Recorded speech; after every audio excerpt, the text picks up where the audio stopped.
हे यहोवा, मेरी प्रार्थना सुन, मेरी दुहाई तुझ तक पहुँचे।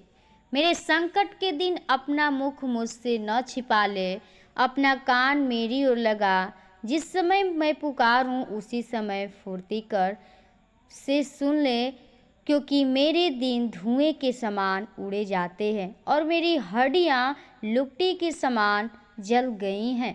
मेरा मन झुलसी हुई घास के समान सूख गया है और मैं अपनी रोटी खाना भूल जाता हूँ। कराते कराते मेरा चमड़ा हड्डियों में सट गया है। मैं जंगल के धनेश के समान हो गया हूँ। मैं उजड़े स्थानों की उल्लू के समान बन गया हूँ। मैं पड़ा पड़ा जागता रहता हूँ और गौरी के समान हो गया हूँ जो छत के ऊपर अकेला बैठता है। मेरे शत्रु लगातार मेरी नामधराई करते हैं। जो मेरे विरोध की धुन में बावले हो रहे हैं, वे मेरे नाम लेकर शपथ खाते हैं, क्योंकि मैंने रोटी के समान राख खाई और आंसू मिलाकर पानी पीता हूँ। यह तेरे क्रोध और कोप के कारण हुआ है, क्योंकि तूने मुझे उठाया और फिर फेंक दिया है। मेरी आयु ढलती हुई छाया के समान है और मैं आप घास के समान सूख चला हूँ। परंतु हे यहोवा, तू सदैव विराजमान रहेगा और जिस नाम से तेरा स्मरण होता है वह पीढ़ी से पीढ़ी तक बना रहेगा। क्योंकि तू उठकर सिय्योन पर दया करेगा, क्योंकि उस पर अनुग्रह करने का ठहराया हुआ समय आ पहुंचा है। क्योंकि तेरे दास अपने पत्थरों को चाहते हैं और तू उसकी धूल पर तरस खाते हैं, इसलिए जाति जाति यहोवा के नाम का भय मानेंगी और पृथ्वी के सब राजा तेरे प्रताप से डरेंगे।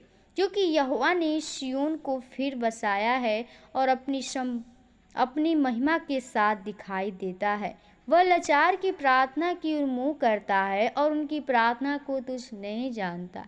यह बात आने वाली पीढ़ी के लिए लिखी जाएगी और एक जाति जो सिरजी जाएगी वही यह की स्तुति करेगी।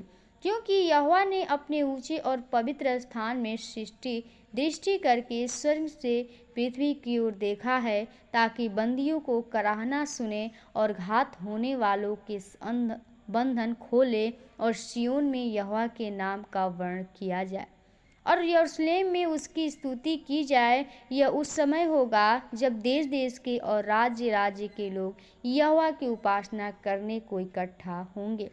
उसने मुझे जीवन यात्रा में दुख देकर मेरे बल और आयु को घटाया। मैंने कहा, हे मेरे ईश्वर, मुझे आधी आयु में न उठा ले।